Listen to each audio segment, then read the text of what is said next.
good to welcome to the show around the nation right here, TYT Nation. I'm your host, Jeff Waldorf. Welcome to the show. Got a great Monday show for you guys today. We've got a lot of different stuff that I want to talk about.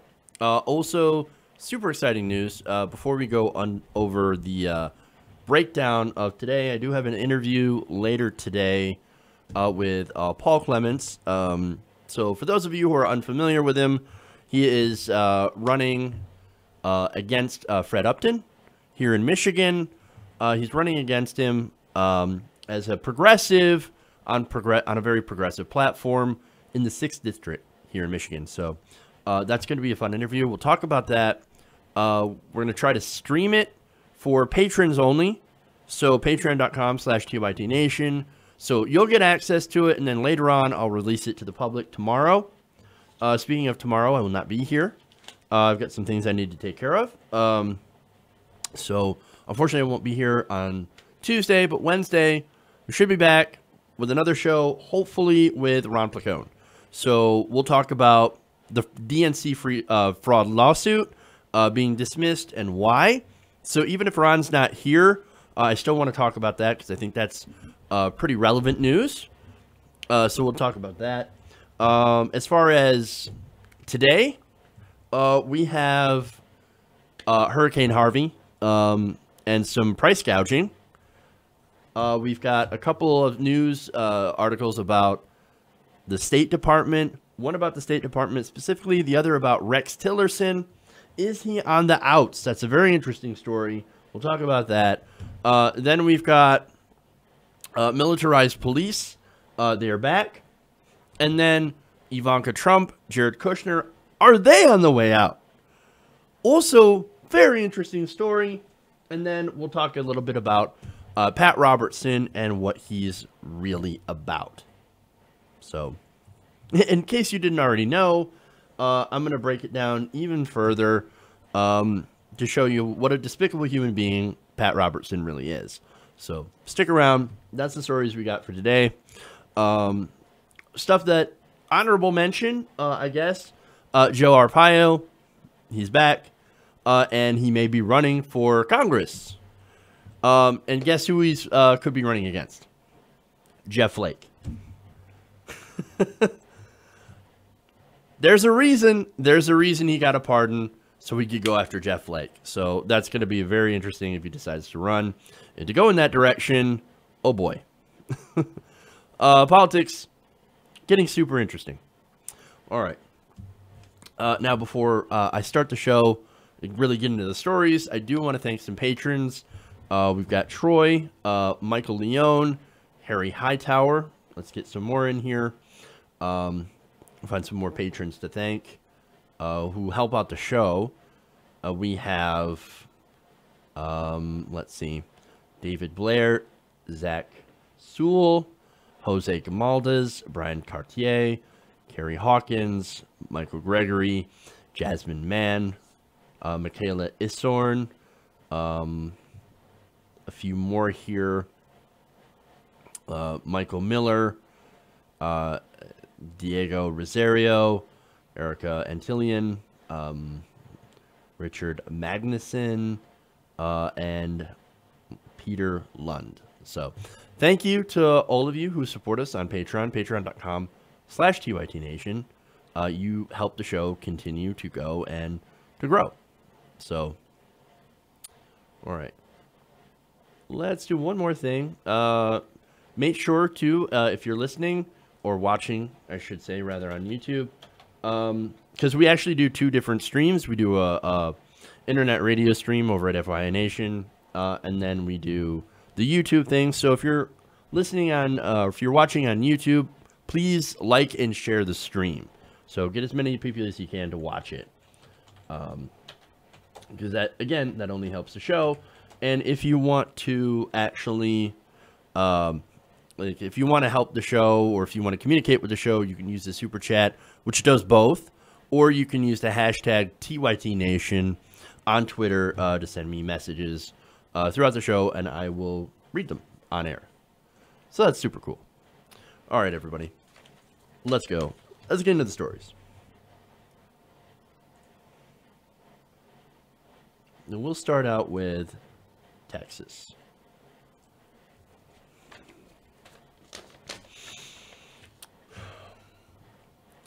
Now, in the wake of Hurricane Harvey, which slammed into Texas, destroying homes, businesses, and lives, so far right now, there has been 8 people that are confirmed dead, and many more injured.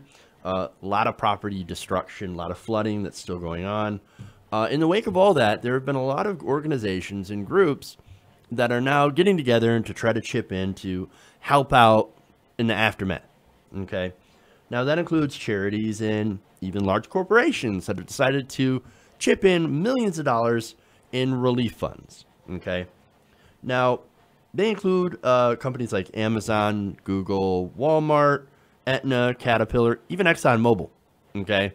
So there's the companies that are donating money to actually try to help people out. Now, there are some companies, though, however, that are a little less than altruistic during the storm. In fact, there happen to be many instances of price gouging. Now, according to one of them by the Houston Chronicle, according to the Houston Chronicle, Attorney General Ken Paxton's office had received at least 75 consumer complaints related to Hurricane Harvey from Thursday through Friday afternoon. That includes one convenience store charging $7 a bottle for drinking water. That's amazing. Here we go. Now, John McGovern, who lives near Houston, who's an eyewitness to this, he went to an electronics store in Cyprus to buy a USB phone charger when he saw a 24-pack of Dasani water going for nearly $3,000, or I'm sorry, for nearly $43, not $3,000. Now, McGovern said, nobody that I saw had even touched it, obviously, because it's $43 for a pack of Dasani water. And he added that it seemed rather out of place. Now, this is no surprise, of course, to anybody who has been through a natural disaster.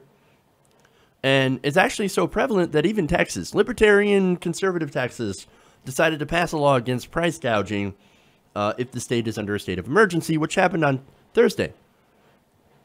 In fact, Texas law prohibits selling essentials such as fuel, food, medicine, and other necessities at what they call an exorbitant or excessive price. It also applies to services like towing. And under the Texas Deceptive Trade Practices Act, price gouging can carry civil penalties of up to $20,000 per violation and up to $250,000 per violation for victims over 65 years old. So, yes, even super uber conservative, free market Texas says, hey man, we don't want people screwing over other people in an emergency. That's shitty, and especially screwing over older people. So we're going to slap these fines on people. If you screw over somebody over, 65, $250,000. Wow. Now, there are some conservatives out there, and I don't think they're in the majority here, who are actually not happy about these kinds of laws. Now, one of them is Tim Worstall, who's got the worst opinion of all. Now, he's a big libertarian conservative, free market guy, and he decided to write some of his terrible opinions in Forbes. Now, this article that he wrote recently, and there are some others that have come out from different authors, titled, Hurricane Harvey is when we need price gouging, not laws against it. Now, emphasis on the word need. We need price gouging. Price gouging is awesome. It's fantastic during emergencies. Now, unfortunately, I was not able to actually go in and read the crux of the article because Forbes yanked it. It's gone. Probably because Hurricane Harvey, the fallout is so bad, they thought, oh my God, this guy with this shitty opinion who's in favor of price gouging, take it down, take it down, take it down. But that's okay. In order to get how he really feels about it and his argument in favor of this, all I had to do was to go to his Twitter account, where he actually argues in favor of price gouging. So here's some tweets. So, when he tweeted out this article from his personal account, which is @worstall, by the way, somebody disagreed with him. Somebody named Andy Chanel. Now he says, hang on, you think in times of crisis you should make it harder for poor people to get the essentials of life? Worstall tweeted back, I'm saying that in a time of crisis, we want the most efficient method of increasing the amount of essentials available. No, okay, look, hey, that makes sense. Yes, we all want the essentials to be available to people, to anybody who needs it, right? So this person, confused, is a little confused at Worstall, and his comment about that says, wait a minute, price gouging only increases availability for those who can pay the premium. It prices those who need provisions most out of the market. Worstall replies, it also increases the supply, which is rather the point. And added, it's increased supply, which brings prices down. Okay, but wait a minute. That sort of doesn't make sense. So if you let companies price gouge during an emergency, that would make the price go down as you would have more supply. Well, that doesn't make any sense. I mean, look, I understand the whole issue of supply and demand. I get it. And, you know, there are places where you have demand that ends up going up. That increases your prices. When supply goes down, I get that. Okay, that makes sense. When conditions are normal, say like, oh, you've got the, you know, whatever new Furby. Anybody remember fucking Furbies? Okay, those things. Yeah. Okay, so it's like Christmas time, and they raise the price of a Furby because everybody's buying them. Supply and demand. That sucks if you're trying to buy a Furby, but whatever, right? That's kind of how the market works, right? That's normal conditions. When you have a natural disaster, like what happened in Hurricane Harvey, and you do have some supply and demand issues, well, that's where you have to make a moral choice, okay? Because a lot of the things that the people end up buying and hoarding before the storm, or, you know, whether it be a storm or a blizzard, any sort of natural disaster, what they're hoarding is, they're not hoarding Furbies. They're hoarding things like water and gas in order to run generators and food. Stuff like this, okay? Now, the thing about water is if you don't have it, you die. Now, if you inflate the price of water, well, it turns out you are going to price people out of the market. See, because only wealthier people can afford to pay that price. If you're poor, you are fucked.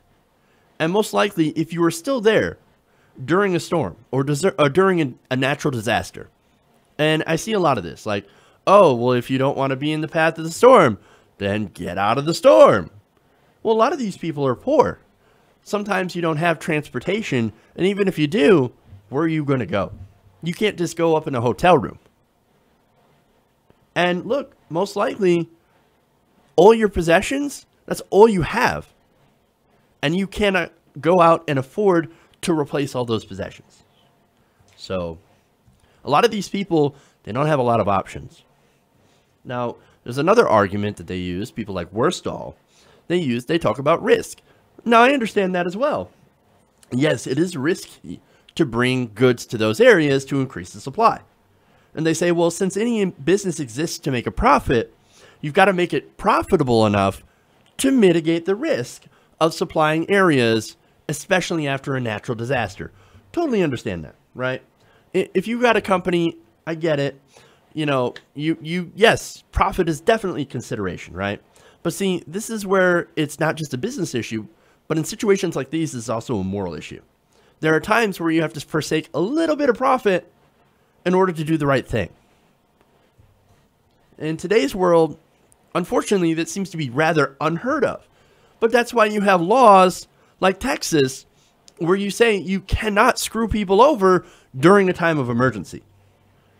Because these companies, they will not make that decision on their own. And look, it's because they're not designed to. These corporations, they're not evil, they're not good, they have no morals. Okay, they are amoral machines, and that's why we need rules. And people like Worstall, well, they want to eliminate these rules. And they want to allow corporations to price gouge in order to prioritize profit above all else. And that even means over human life. Okay.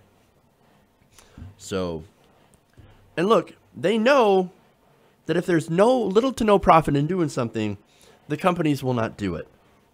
And by the way, this is the kind of thing that people hate about capitalism. It's brought a lot of good things, but this is one of the bad things, okay? And that's why, again, even places like Texas have these rules, because some rules are just good. And you have to have something out there to protect the consumer. And look, also in these sort of issues, these times, you have to have a robust federal response in order to make sure that the goods end up getting to actual people who need it, right? And that's the other thing that tends to fail in the free market, when you leave it completely up to the free market. So, but look, all this goes to show you is that when you do have a system based completely on profit motive, well, you can't have that alone, because that system will always put profits over people. Okay.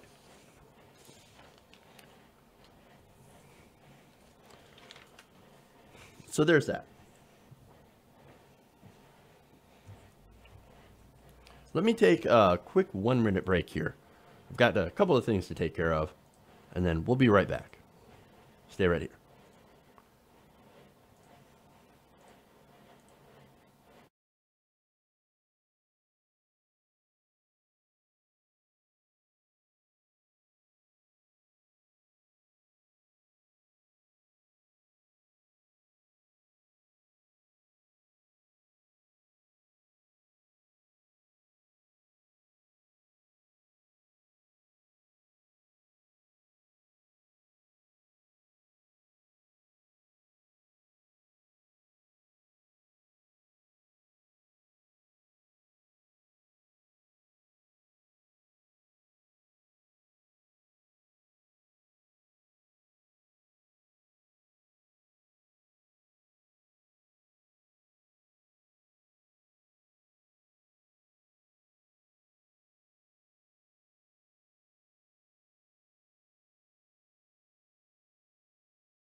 All right, back around the nation here.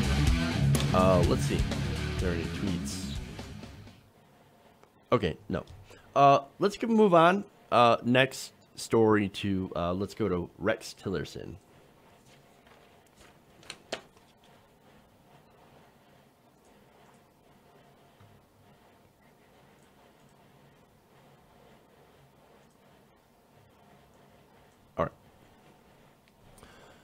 It turns out there's a little bit more drama coming out of the White House.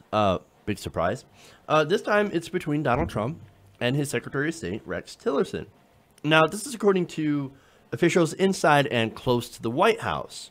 President Trump has been growing increasingly frustrated with his own Secretary of State. So, hey, look, you know, guys, we've seen this movie before. It normally ends very badly. Okay. Now, that doesn't mean that he's out yet. It doesn't mean he's necessarily going to be fired. But it seems to be like there's another option here. Okay.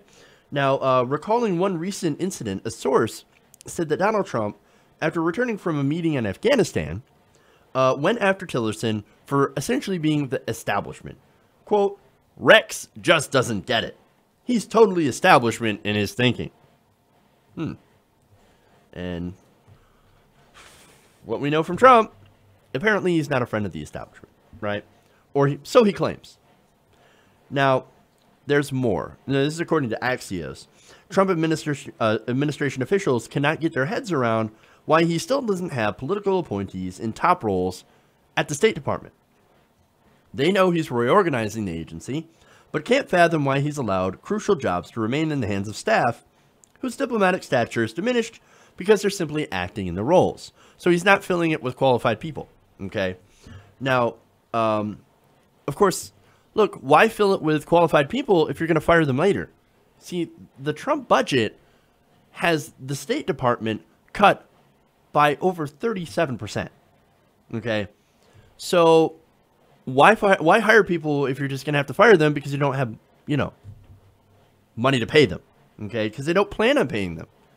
Now, there's another reason here, and it's just like a lot of Trump's pick. Tillerson is not there to build out the State Department, to be more effective, to do more.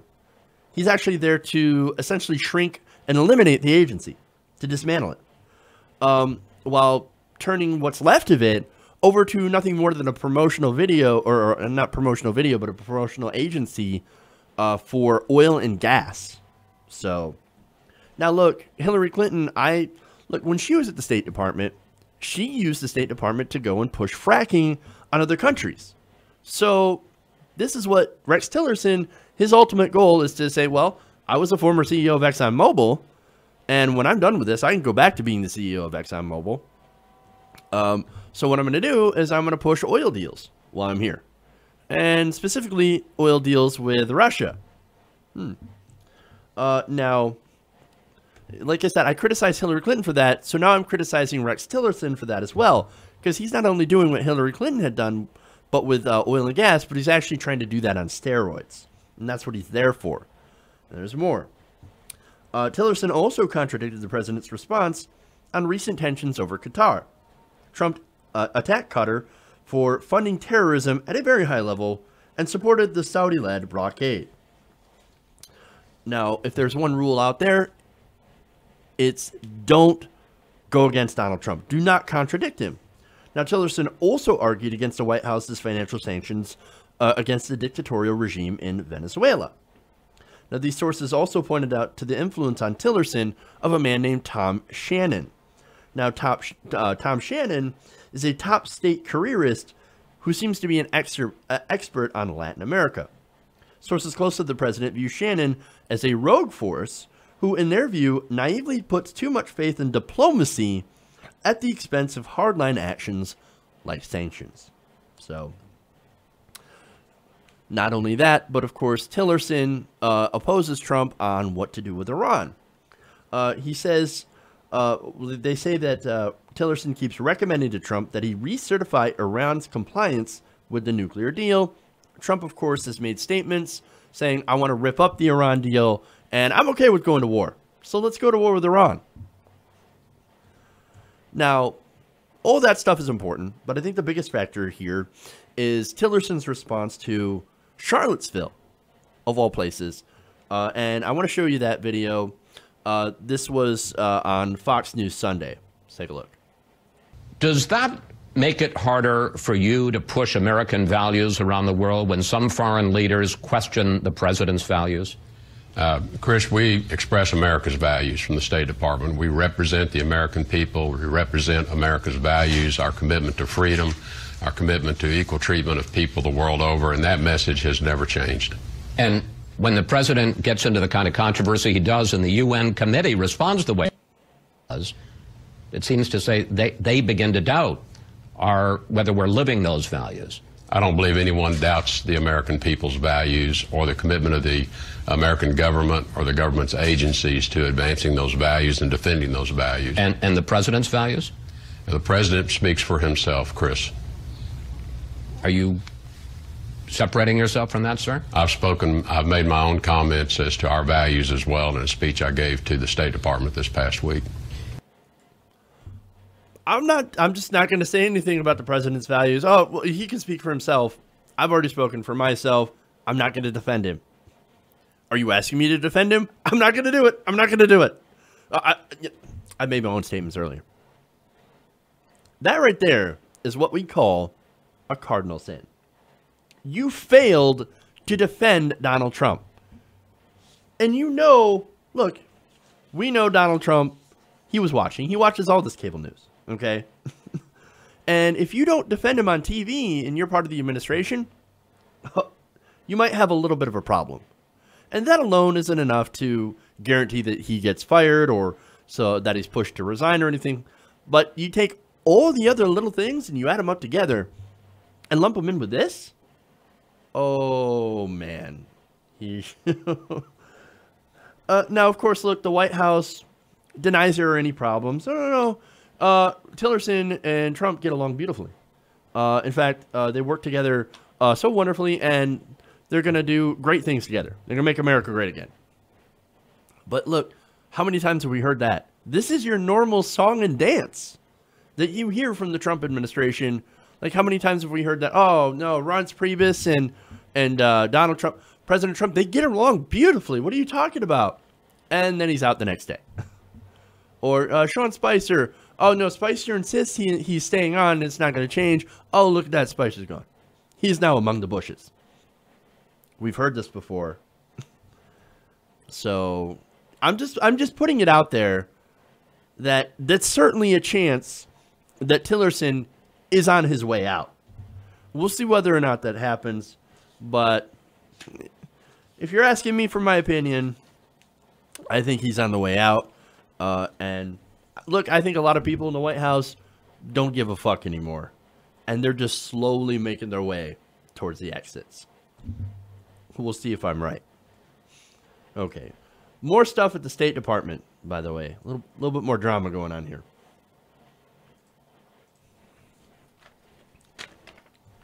And I'll tell you what it really means to head up a department under the Trump administration.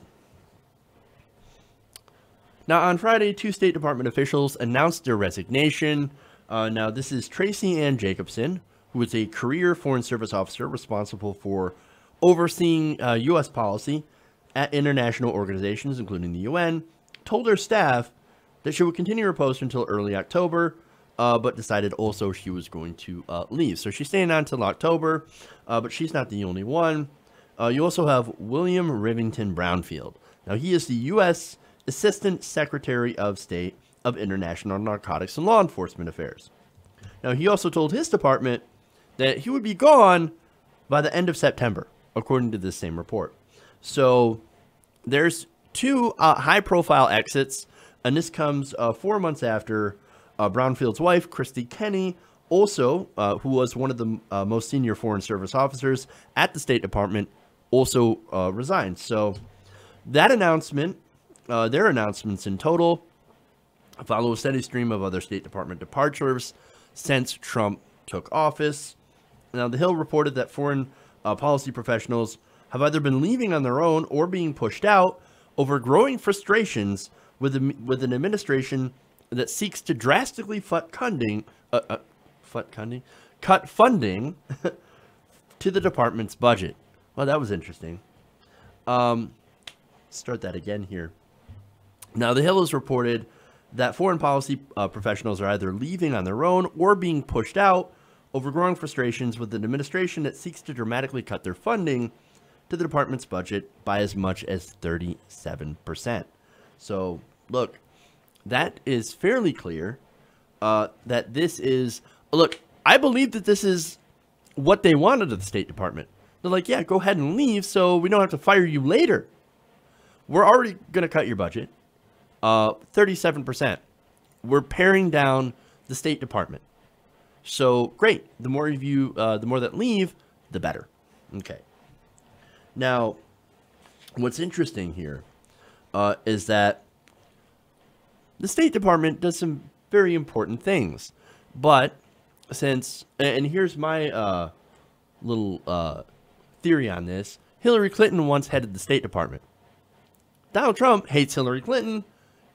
Therefore, he hates the State Department. This guy's not complicated. He is a child, and he doesn't understand nuanced specifics or policy. So it's like, Hillary ran the State Department, crooked Hillary, gotta get rid of the State Department. Cut its funding. But that's just me. Now, there is a problem with that, and that's the fact that Rex Tillerson also runs the State Department. So, now, as we've seen, he does not care about actually running a State Department because he's, made sure that a lot of the important positions went unfilled. He's like, I don't know, let's get rid of this position, get rid of this position. I'm not going to appoint anybody for that. We'll leave that chair empty. Because, look, all I'm there to do is to promote oil deals for ExxonMobil. That's all I care about. That's my thing. So, and look, we already knew that, okay? That's what he was put there to do. And just like all the rest of Trump's appointees, they were put into those positions in order to dismantle that agency. Let's take an example of Scott Pruitt at the EPA, right? Before he was head of the EPA, he sued the EPA multiple times in order to try to dismantle them, to legislate them out of existence, right? Betsy DeVos, she was put into head of the Department of Education. She seeks to destroy and dismantle our education system, okay? Ben Carson, great example, right? Now, Ben Carson, he's the head of the Housing and Urban Development, right? Now, a lot of people, probably rightly so, said the only reason that they put Ben Carson there, since he has no experience with managing any sort of government agency, was only put there because it had urban in the title. I don't know if that's true or not, but I think it's kind of funny because it would show that Donald Trump is super racist. Like, oh, black guy, urban, put them together, great. Even though Carson himself was like, I don't want to do anything to embarrass the administration because I don't know what I'm doing, but I'm going to go head this agency anyway. So, but now what's funny is that a lot of people weren't concerned with HUD, right? With all the other shit that's going on, nobody's really been checking into HUD all that much to see how they're doing. Well, turns out they're also falling apart. According to ProPublica, the millions who depend on HUD are now in for some rough times thanks to an absence of actual leadership within the department.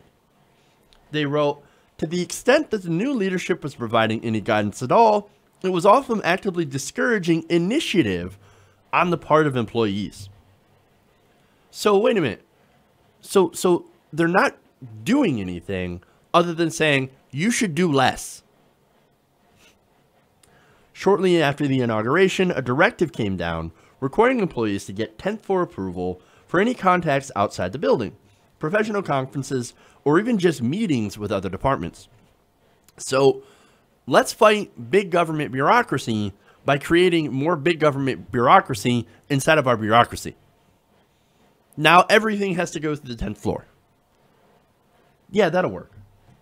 In fact, the department leadership has also actively slowed down new initiatives simply by taking a very long time to give the necessary supervisory approvals for the development of surveys or program guidance.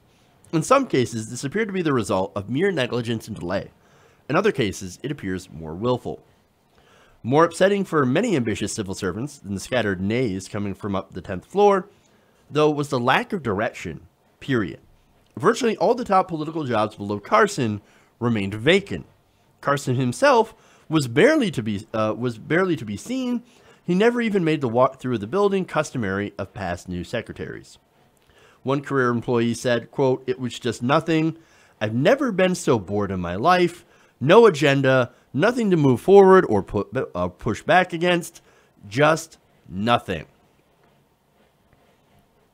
Look, and that right there, that's what government looks like under Republican rule. The State Department, right?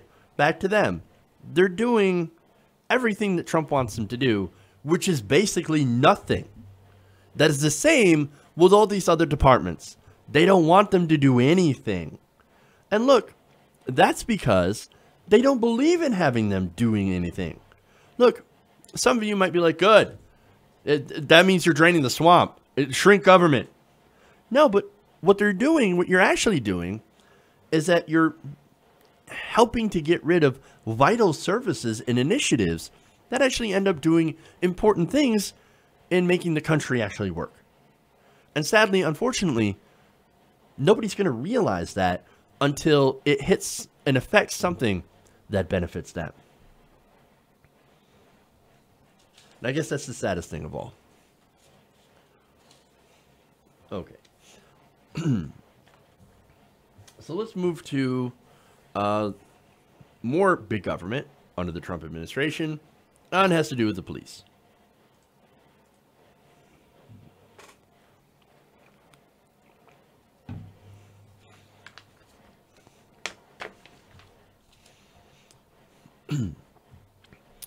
Now, the Trump administration is now lifting an Obama-era ban on the transfer of surplus military equipment to different police departments. That's the 1033 program. Now, the new plan, outlined in documents obtained by the USA Today, would roll back the Obama administration executive order that blocked armored vehicles, large caliber weapons, ammunition, and other heavy equipment from being repurposed from foreign battlefields to the local streets in America. And that's, of course, because your local cop, for some reason, needs to drive a fucking tank around. That's beyond insane. Look, here's the reason why they don't need tanks. We're not in fucking Fallujah, okay? The police are not fighting in a place like Raqqa, okay? Why in the hell do our local cops need these kinds of weapons and equipment? I don't understand. Now, they claim that the administration's actions would restore the full scope of a long-standing program for recycling. Hey, look, we're doing the right thing. We're recycling. I thought you liberals love it when we recycle. Yeah, we mean plastic cans and bottles, not MRAPs, Bearcats, and guns. Okay, but no, they say this is life-saving gear. They also said, along with restoring the full scope of grants used to purchase this type of equipment from other sources. Now, that's also really important. So these grants, well, they can go purchase this type of equipment from where? Defense contractors. So this is another way for defense contractors to get rich off government money. Now, according to, and this is great, according to an administration summary, the new program recently circulated to some law enforcement groups, assets that would otherwise be scrapped can be repurposed to help state, local, and tribal law enforcement better protect the public safety and reduce crime. Amazing, right? That's super, super brazen, and actually incredibly wrong. Look, I said tanks earlier, right? Now, did I mean literal tanks? I don't know. Pretty close, right? These departments had mine-resistant vehicles. Now, look, say what you will about Chicago, right? There are no IEDs being set off in Chicago streets. Why do you need a Bearcat? Why do you need a mine-resistant vehicle? If you're in any city, whether it be Atlanta or Detroit or Chicago, even in places where there is a high crime rate and high murder rate, you don't need a mine-resistant vehicle. Look, you know what this sends the message of, right? That the government is essentially acting like an occupying force. Because they look like they're about ready to invade Fallujah. Or whatever, right? That's the problem with this. It sends the wrong message. The police are not here to protect you. The police are here to oppress you. And that's the wrong signal to be sending to communities, especially communities of color, which actually have been oppressed by police departments. And look, on this, right, now, what about the whole angle of big government, right? Now, look, a lot of conservatives are like, oh my God, big government is getting so big. They're actually coming to take our freedoms away. They're oppressing us. These are the same people that look at this and go, perfectly fine. More and more weapons for the police so that they look like a fucking army. Look, Alex Jones, right? All the different, him and all the different conspiracy theorists made a big deal about government agencies. Like, for example, the Department of Homeland Security, right? When they bought ammunition, they supposedly bought over 1 billion rounds of ammunition And they started refitting vehicles to be used domestically. These same vehicles, Bearcats, MRAPs, all these, Humvees, all these different things, right? And they're like, oh my God, the Obama administration, well, they're coming for Texas. They're going to come take over Texas. No, you're not going to invade Texas. Texas is already part of the United States. Why would Obama invade Texas? But that was a conspiracy theory going around. And now suddenly, when we're actually arming the police, a government agency, with these kinds of heavy weapons used in by our military forces overseas, well, hey man, we're just keeping Americans safe from crime, Jesus. Oh, but hey, I missed one important distinction. It was a Democrat in office. Oh, so if it's a Democrat in office, they're taking away your freedoms and your liberties. But when it's a Republican, we're just looking out for your safety, man. They love big government. They love it. They love the MRAPs. They love the Bearcats. They love all these things. All the weapons. They love the fact that our troops, that our police officers look like soldiers. But hey, Jeff, Blue Lives Matter. Blue Lives Matter. Look, all I'm trying to point out is the level of inconsistency I have here. Okay? This is the police state. It is here. This is not hypothetical. This is representative of the police state. And yes, it will be used, as it was before, primarily against people and communities of color, as we have always traditionally used it. But also, it gets expanded. I mean, we've seen it being used against Native Americans at Standing Rock. We've seen it against left-wing groups, protesters. Police told to stand down in these different areas in Charlottesville.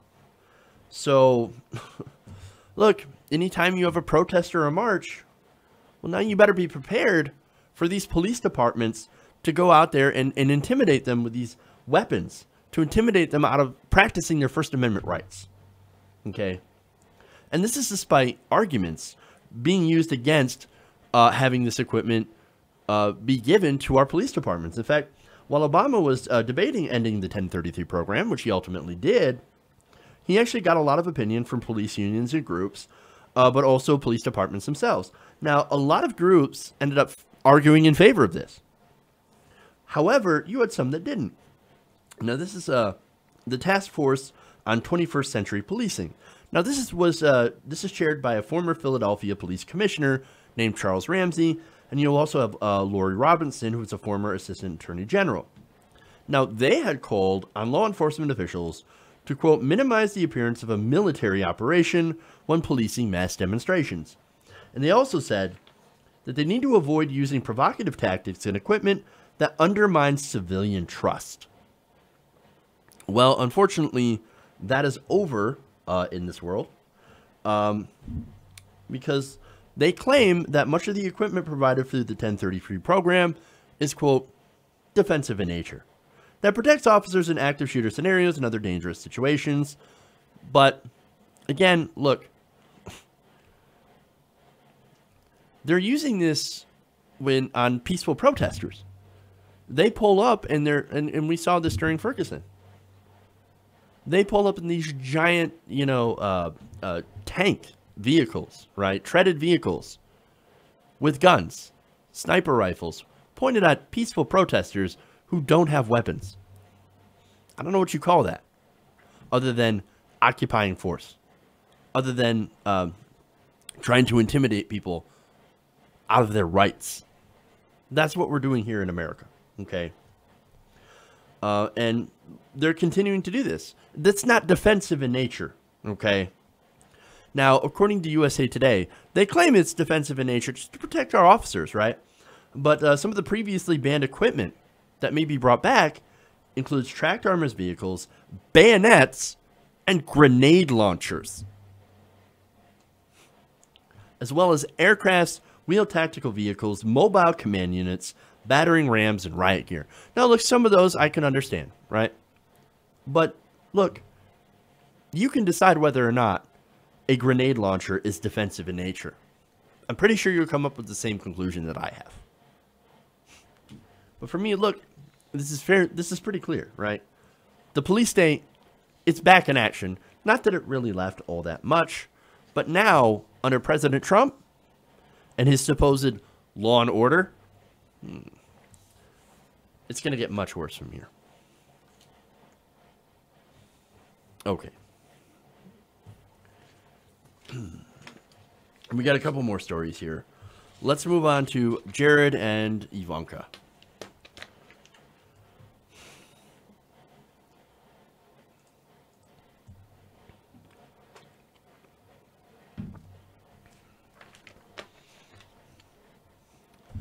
Now, in the wake of the disaster that is the Trump administration, or, well, it is a continuing disaster, kind of like a garbage fire, out of control, a new report claims that even Jared Kushner and Ivanka Trump are now possibly looking at pulling the shoe. Now, according to that same report, that's likely to not have any impact whatsoever. Now, why do I say that? Well, because according to insiders, Jared and Ivanka Trump or Jared Kushner and Ivanka Trump, I should say, they're largely irrelevant.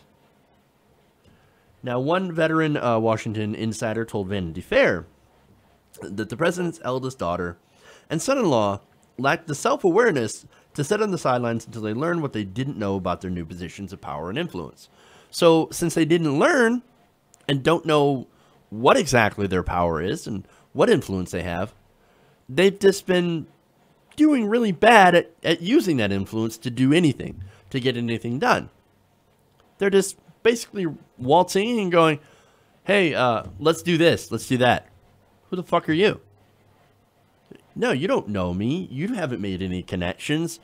Why do you have any say? Oh, because you're related to the president. You're the president's daughter. Yeah, and you know what? One way or the other, you'll be gone in either 4 to 8 years. Piss off. That's essentially what they're saying. Now, this veteran, Washington veteran said, quote, what is off-putting about them is they do not grasp their essential irrelevance. They think they are special. Oh, they're special in some way. Now, look, I love this story for many reasons, right? Now, look, this points out the issue of what happens when people grow up rich and privileged, right? Now, when you grow up like that, oftentimes you think you're special, right? You think you're special. You think you worked harder than anyone else. You think you're a wonderful person because nobody's ever told you no. And that's unfortunately what Donald Trump grew up with. And we see what happens when you foster that type of attitude, okay? But in reality, look, just because you're rich and you grow up in wealth and privilege, that doesn't mean you're shit, okay? It just means that you're some random person in the Lucky Sperm Club. Congratulations, but you've done literally nothing, okay? That does not make you smarter, doesn't make you hardworking, doesn't make you better than anyone else, okay? And the fact that they don't realize that, again, that is another sort of privilege. Because I guess when you have money, everybody sucks up to you. Everybody sucks your dick, okay? Of course, in the case of Ivanka, that might be a little difficult, but at the same time.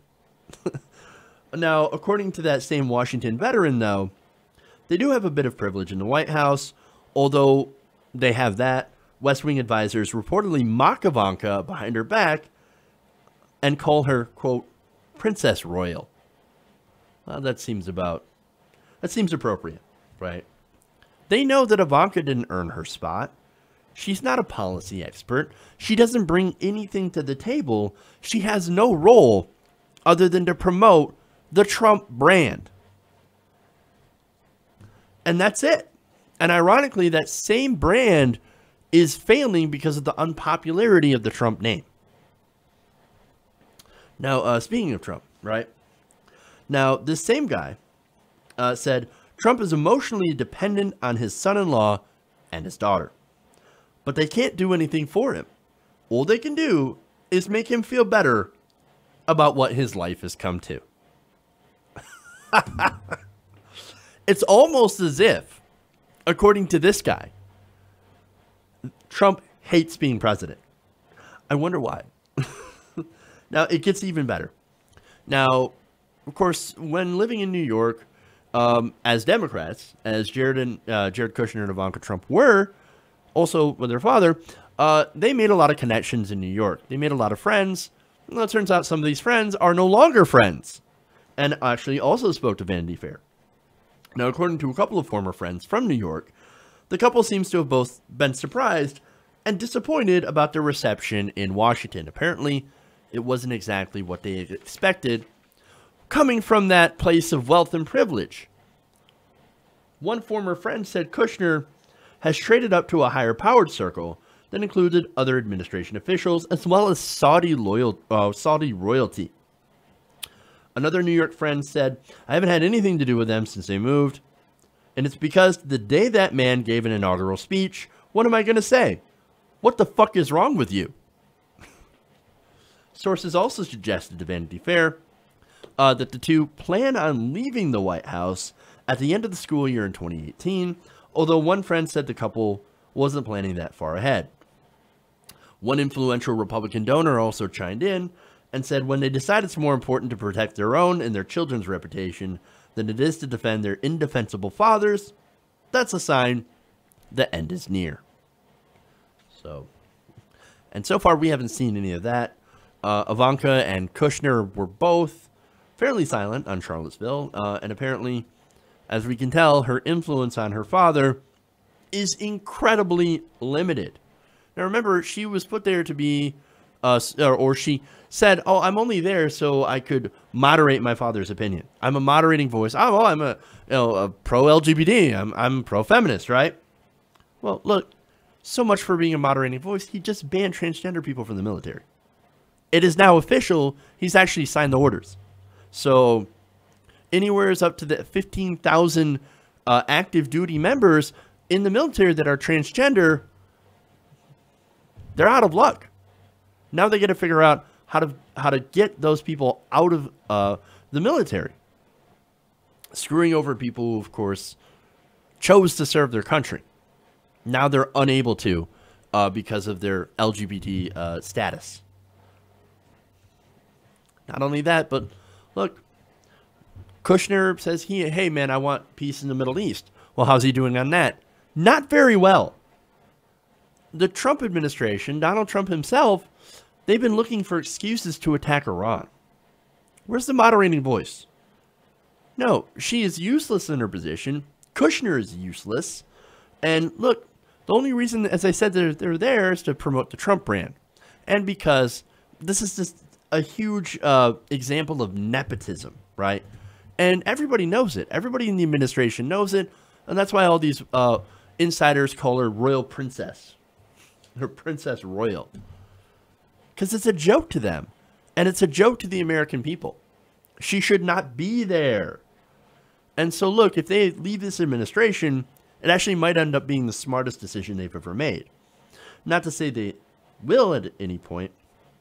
And that's also not to say that this will actually help their reputation, which at this point, thanks to her father and thanks to their inaction, thanks to them not speaking out about certain things that they should speak out about, their reputation is already in the dumps.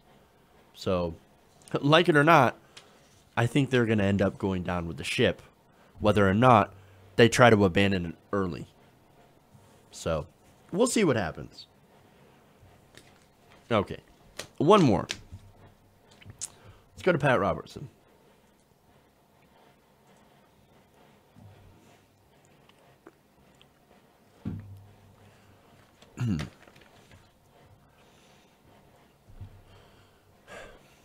Now, I like to make fun of Pat Robertson from time to time.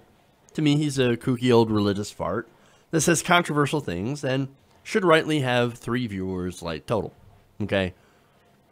That's why sometimes it's fairly easy for people like me to forget that he actually does have thousands of followers, millions maybe, and people do actually believe in the stuff that he says.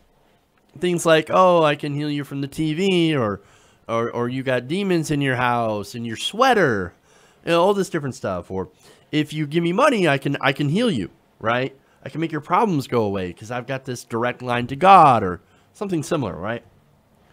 And look, I get it. Some people donate $5 to him from their Social Security checks every month or whatever, right? But there are also some people out there that give far, far more from what little means that they actually have. And they do so maybe because they're facing hard times and they're trying to look for a miracle. And they believe in what Pat Robertson is saying. Well, for those people, I have some very bad news. And this comes from a former person that was inside the 700 Club. And it shows you a lot about the character of who Pat Robertson really is.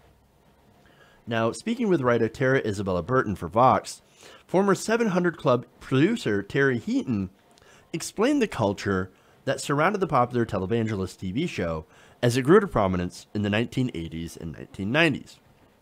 Now, according to this former producer, who had just written a book, The Gospel of the Self, How Jesus Joined the GOP, he had a religious awakening during the period of the 80s and 90s, but that his newfound Christian beliefs did not always jive with the vision of Pat Robertson. Now, Heaton began explaining his reason for writing that book. Now, I find this very interesting. He said, I wrote the book because I felt I needed to apologize for my role and what we have in front of us today. Now, wait a minute. So the whole purpose was, I felt bad. I mean, I felt like I needed to apologize because I was a part of this thing that we created with Pat Robertson, or that thing being the 700 Club with Pat Robertson. Now, he also said, I don't necessarily feel guilty about it, but I just want to get on the record that I participated in something that has turned out to be pretty bad. Now, again, what does he mean by that? Participating in something that was really bad. Again, what was really bad is the message that they put out through Pat Robertson through that show. Now, he explains one time in his book when he had a run-in with the host, Robertson, that opened his eyes of what was really important to Robertson. He said, we had this idea to do a series featuring a guy who always got things wrong, so that Pat could come in afterwards and tell people what to do right. Well, that's an interesting segment. So they developed it, and they said Conceit was the character who always did things wrong so Pat could come out and teach him.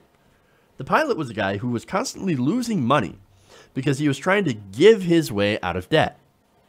So he looked at the Bible where it says, you receive 100-fold for what you give. And if he was $1,000 in debt, he'd give away $100 to be able to pay off the debt. So let me stop there. That's dumb.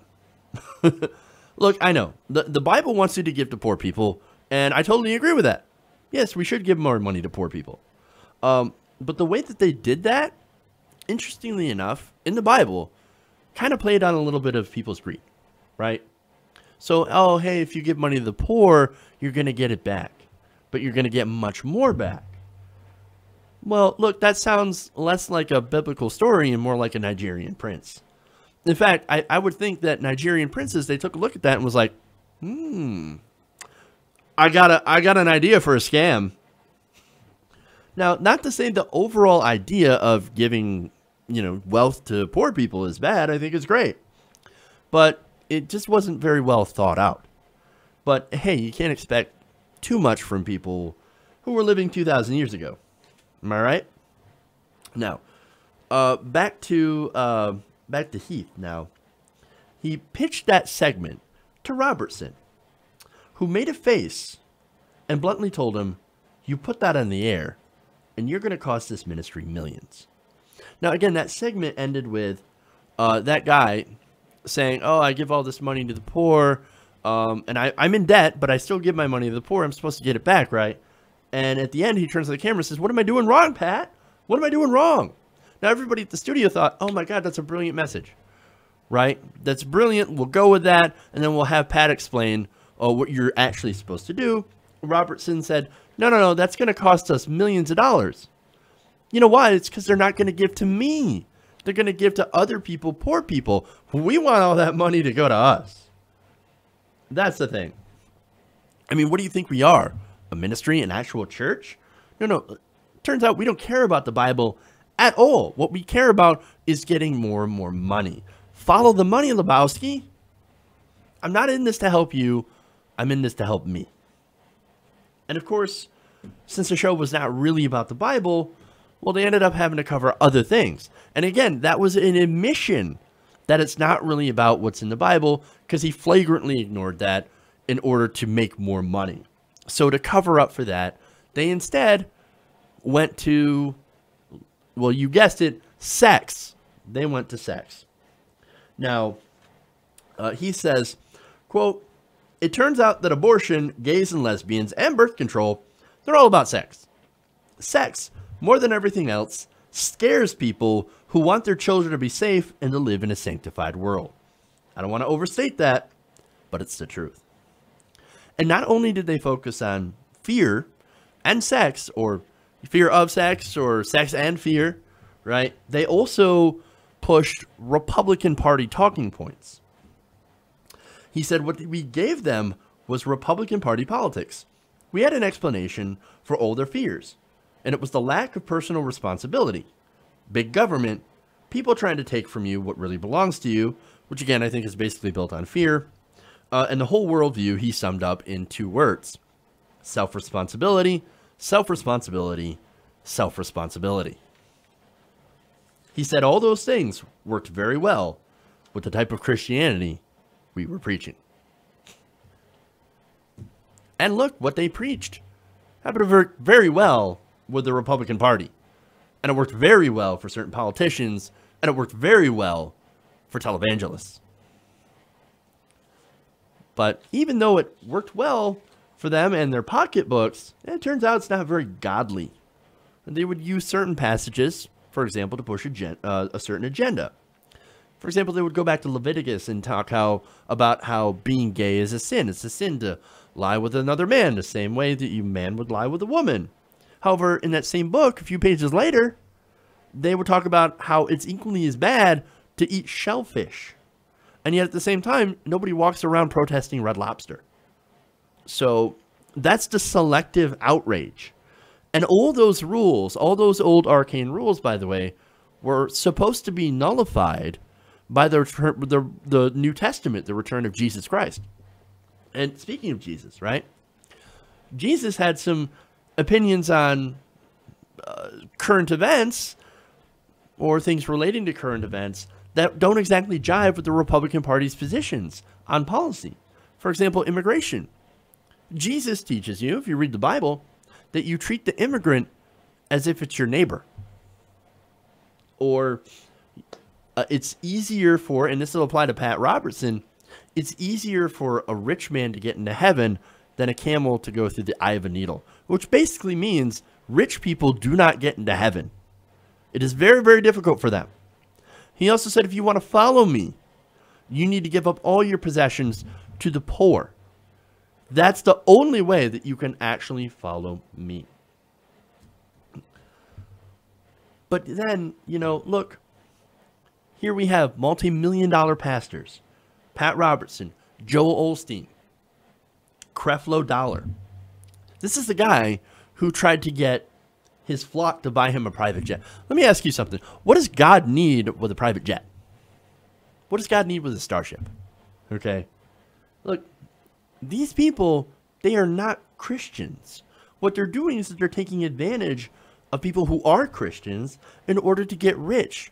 They're sowing fear of the others, fear of sex, fear of all certain different people, fear of liberals and government, just plain old fear. Okay, in order to take advantage of people who happen to be in desperate situations or maybe in desperate situations. If you're a religious person, look, you deserve to know the truth about these charlatans so that you can avoid being suckered in by them. Now, what you do with that truth, well, that's up to you. But there it is. Okay. That's it. That's all I got for you guys. Thank you for going around the nation with me today. Remember, we have no show tomorrow. We'll be back on Wednesday, hopefully with Ron Placone. So we'll get some stories in, hopefully talk about the and the DNC fraud lawsuit on what happened there. Tonight, we also have a live stream, 7:30. We'll be having an interview with Paul Clements. He's again running for the Michigan 6th District versus Fred Upton. So he's a progressive. We'll have a great conversation with him. We'll ask him about his platform and why he's choosing to run at this time against a very established Republican candidate. So in a somewhat conservative district. So we'll talk about that. That's for the patrons. You'll get to see it live. Everyone else will get to see it later. Patreon.com/TYT Nation if you want to help out the show. Thank you, everybody. Love you guys. And remember, change begins with you. Good night, TYT Nation. We'll see you tomorrow. I'm sorry, Wednesday. Wednesday.